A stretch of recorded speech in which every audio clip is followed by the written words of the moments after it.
Hey everybody, welcome back to the Brian Escow Show. Not boy, do I have a story for you, and it's not boring. Wow. So I'm going to tell you about this story. That's going to be the main event today.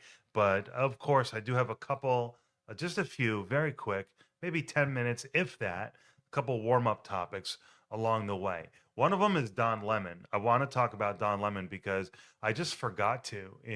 This is like another emergency episode, by the way. I've been so busy, but things keep happening and I want to keep covering them. And so I did an episode this weekend and I talked about Epstein and Iran and um, also, I guess this wouldn't be current events, but the main topic was some things I'm learning in a psychology course I'm taking online.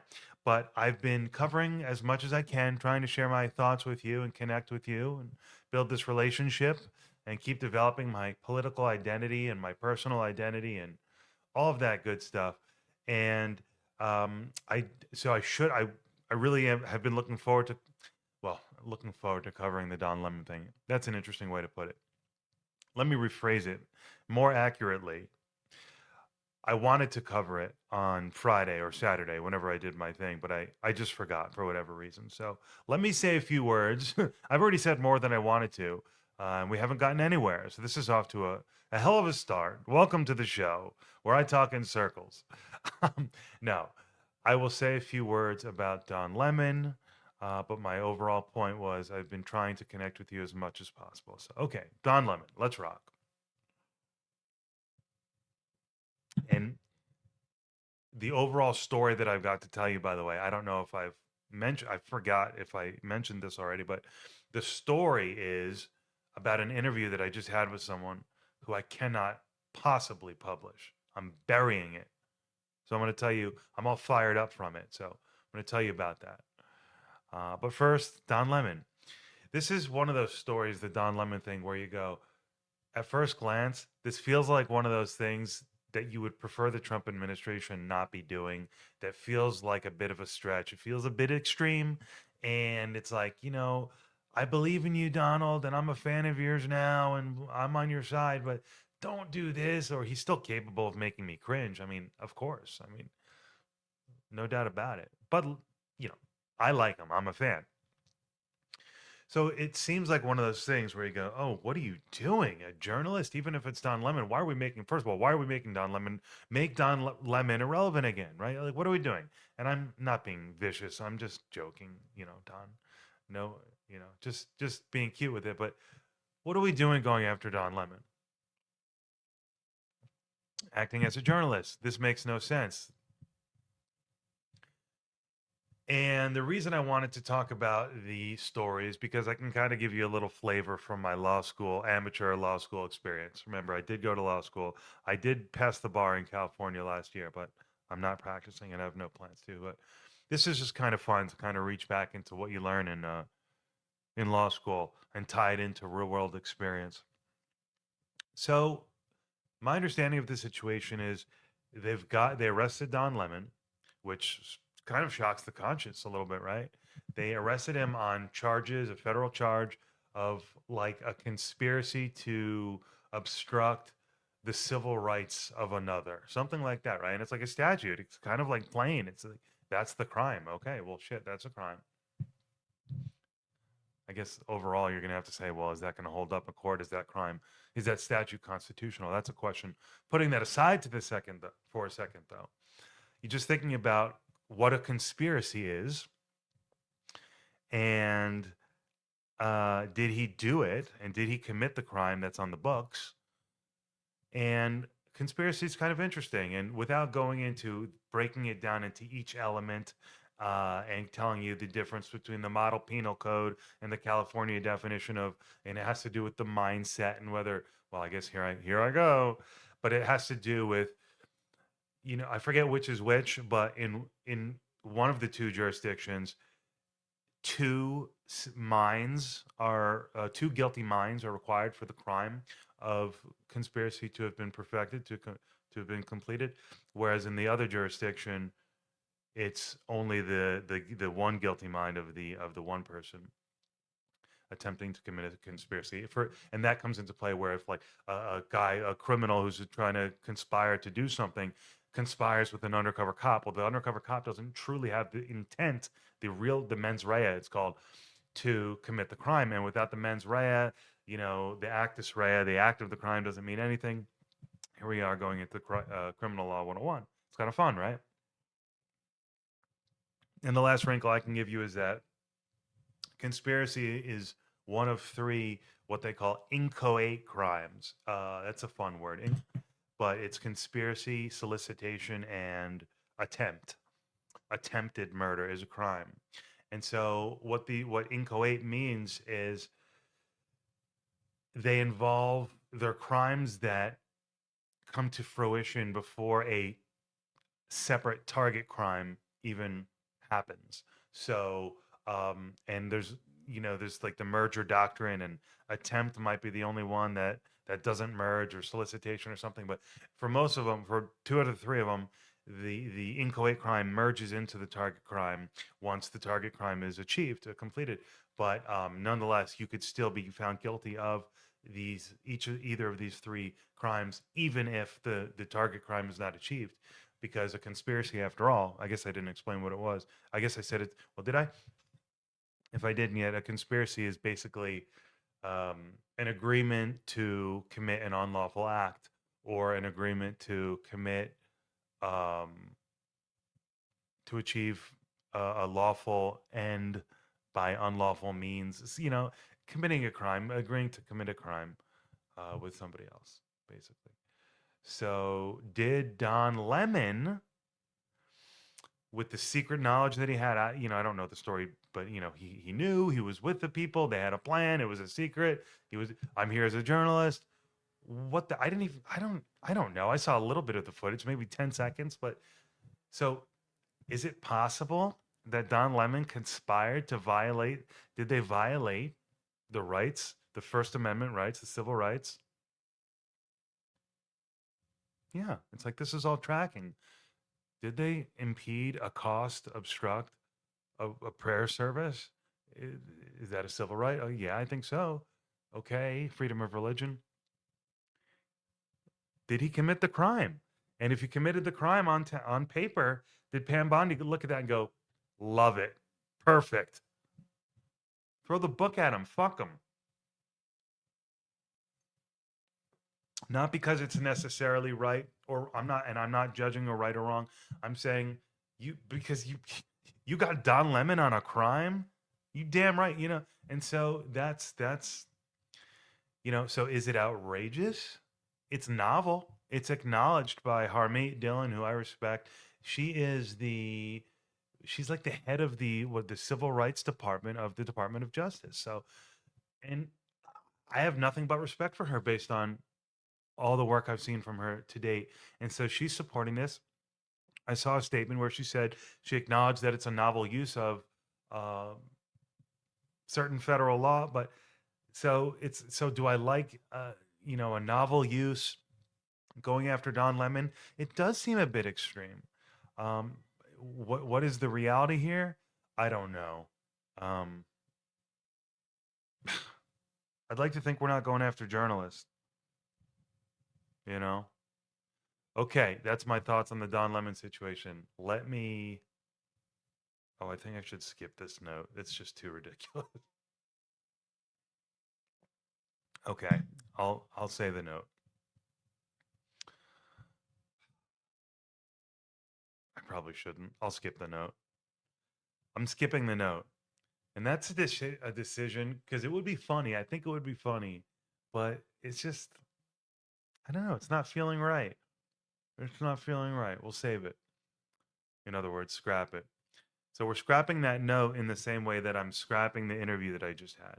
So um, we're getting to that. But so my last note here is that life has never been better. This is my 3-month anniversary of my wedding. And as soon as I'm done, and I'm going to be pretty quick, I'm not going to take too much more time, maybe 10 more minutes, because I'm hoping to convince Alexa to still stay up and watch Daredevil and eat popcorn and celebrate our 3-month anniversary. Um, it's a Monday. We went out this weekend, so she's cool with me podcasting. But it was weird. I just had this interview, but now I got to talk about it because I'm not publishing it. So life has never been better. And the reason I wrote this note is because one of the things I observed, as I've been saying in recent solo episodes, telling you about the music I'm finding on social media and how much fun I'm having discovering the new music, it goes and telling you about the shows I'm watching and the movies. Also, comedy. Don't sleep on the comedy skits. Not only the universe of content creators that the world opens up on because of social media in the same way that it does for the musicians and the this and the that and the learning and all of this and the interesting content and all of that, but the memes, okay, just the memes, the world that we're living in. There is some there. I saw a funny AI video that cracked me up actually. But now that I remember it, the reason I wrote down this note, so much funny stuff, and then I added life has never been better because I wanted to make sure I talked about, how happy I am with my wife and my life right now and how blessed I feel. But I wrote so much funny content because I saw when I was scrolling after work earlier today a video to my point about there just being endless content, whatever genre you want, music, funny. This was a woman. This speaks to my algorithm, so help me, Lord, help me. But it was a young woman, like I don't know, she was probably young 20s, mid 20s, maybe, yeah, mid 20s, 27 max, I would guess. Um, a bit of a goth aesthetic, nothing crazy. Fine looking young woman, looked relatively healthy. Maybe some piercings, purple lipstick or whatever, dark hair, but fine. Gosh, you look goth. And she's being interviewed. God knows what the program is, right? Decent production quality. Look, it looked half decent, but it was like, and nothing crazy. She was talking about how she was indoctrinated into a vampire cult. It wasn't AI, and so the lives people. It was dead serious. The lives people are living, the weird, the freaks and the geeks and all the good stuff. Everyone has a camera. I have a camera, and we're sharing. So it's an interesting world. And that is a good segue into telling you about the interview that I'm not going to be telling you about.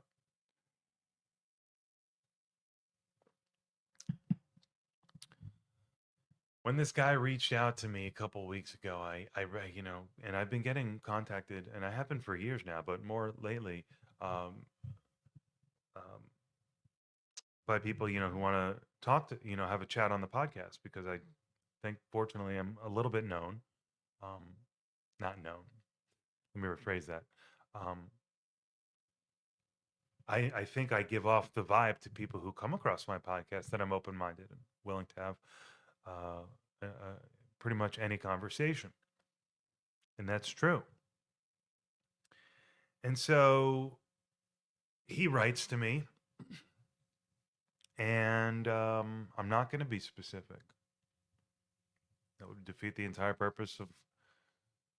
I, I'm going to make the decision to not be specific, even though I could probably talk about the country and the adjacent region, and short of sharing the interview, and be fine and feel fine. But I'm just gonna keep it general. Maybe I'll keep it. Maybe it'll add a little mystique to it. But reached out to me, said he was, let's just say, an activist, a serious activist for a region adjacent to a larger country. And think about that. It's he's not he's not some kid.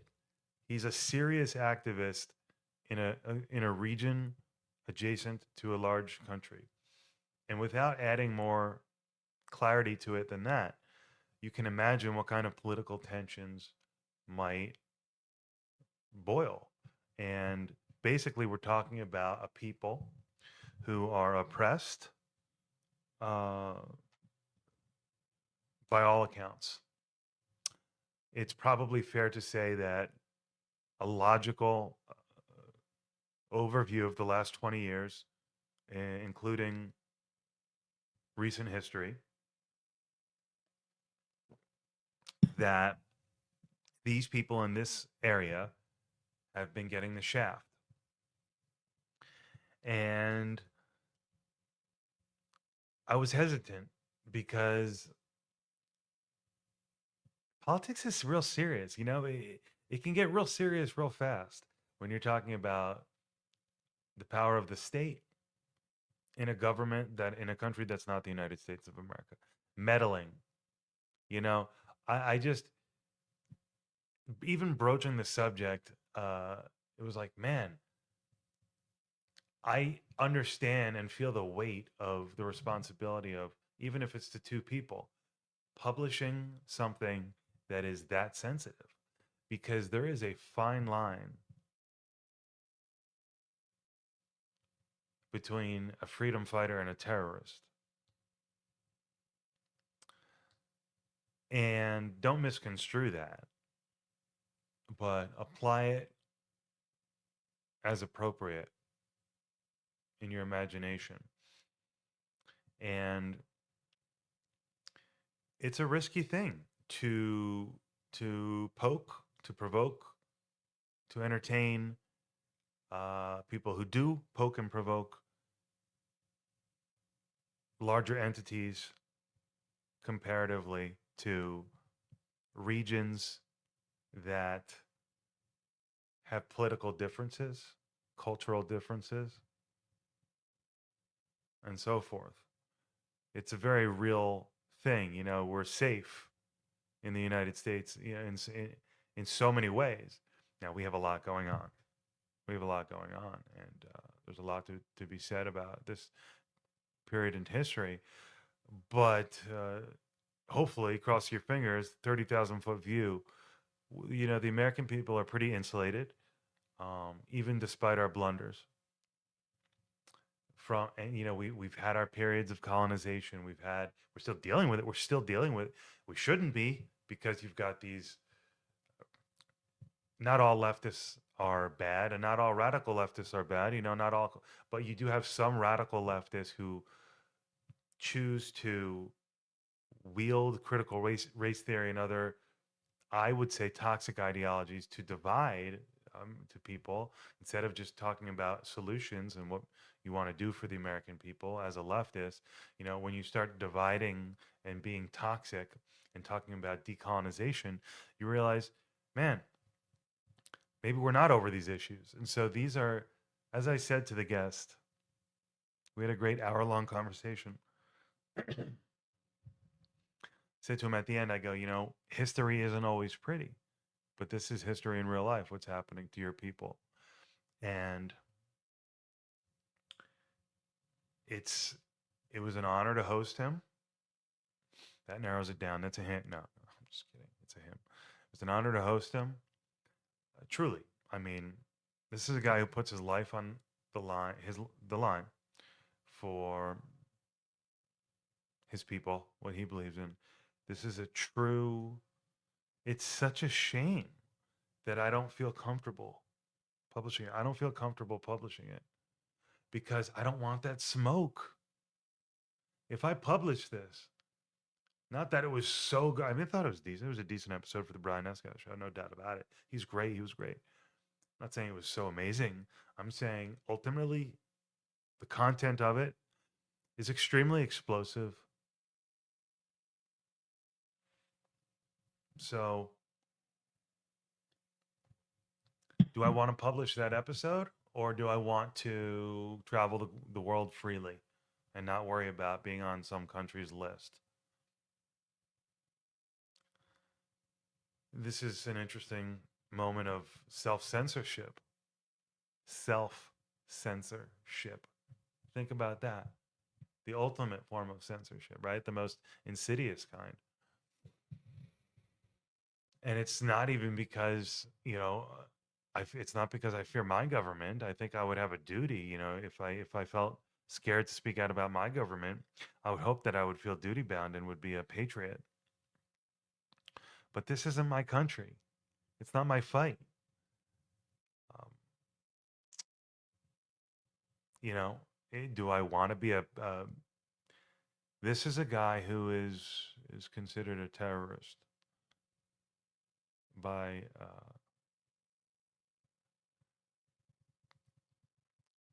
by a big country. So it was a great story, tragedy. I mean, tremendous tragedy, tremendous great information on the suffering, recent and current, harrowing of bravery, of how this region is so vital in the geopolitics and you wouldn't know it, but oh wow, that's interesting. Turns out, the reason this person hasn't done that is because of this issue. Because look at how this issue, that was the subject of our conversation, is actually a critical area. So, without being descriptive, I guess the only other thing I could say is when you hear about reports of people suffering um, oppression, multifaceted oppression, I'm not talking about necessarily straight killing, mass killing outright necessarily. I'm talking about when you hear about people being systematically colonized in every which way,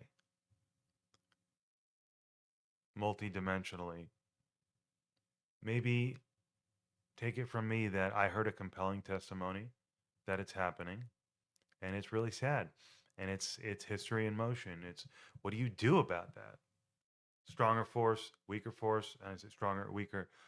For whatever reason, force, inertia is cultural inertia is disrupted. That's what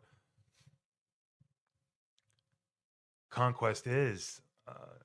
That's what um, colonization is. It's you're mine now, and the ramifications of that. And my guest was talking about how this country that's adjacent to them and more powerful than them, obviously, as I've alluded to, and is systematically colonizing. And he talked a lot about immigration and how, basically what I'm saying is this would have been music to the ears of a white nationalist, a white supremacist, or a white nationalist, maybe to be more precise, a Nick Fuentes type, because he's arguing for ethnicity and homeland, and therefore the the birth rates and the ethnicities become important. And that is so relevant to the discourse in America, even though we have a system that is clearly, and I think brilliant, not based on ethnicity. There are arguments that are made about immigration and compatibility with culture and assimilation and, the melting pot. I'm a big melting pot fan, but, whether that's worked, whether it's been abused as a concept is an idea that I'm okay with pondering. So a lot of interesting themes about people, identity, nationhood. Man, I just I just don't want the smoke. I mean, what can I say? It's kind of crazy, huh?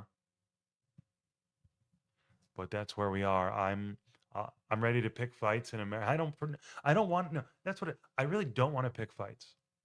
And I hosted the leader of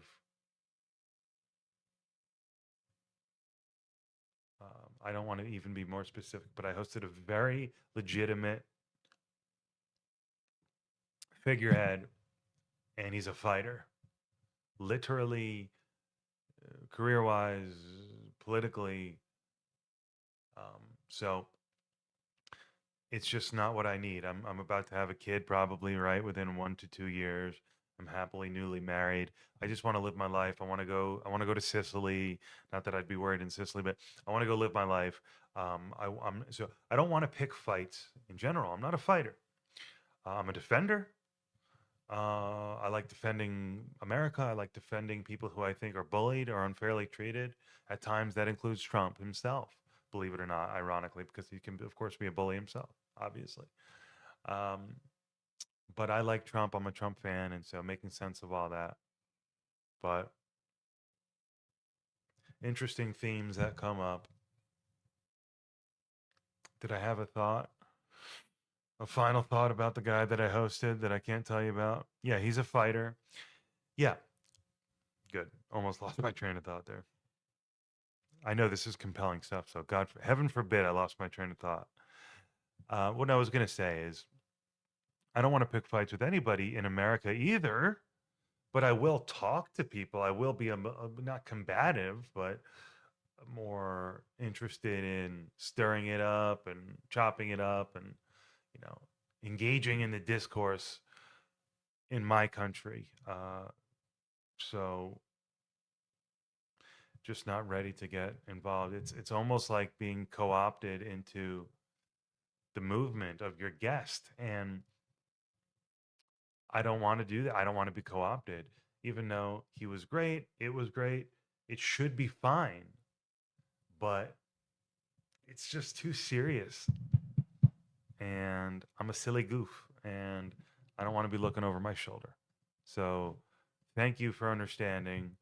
Um, hope this has been an okay episode. So much is coming, right? You know, America's 250th. Think about this. It's America's 250th anniversary. We've got 20 news stories a day that are amazing. There is so much, it's never been a better time to be a podcaster, someone trying to comment on politics. So I'm so lucky. I'm so grateful. I'm looking forward. I'm so excited to this year. And hopefully I'll continue to make progress about what my beliefs are, about what my values are. Um, hopefully I'll continue to be honest with myself and provide some value, even if it's just modest value, to a few people in helping navigate these times. You know, with a background studying critical race theory, understanding the left, coming from the left, um, I hope to be somewhat helpful. And so that's it. Have a great week, and I'll see you soon. Later.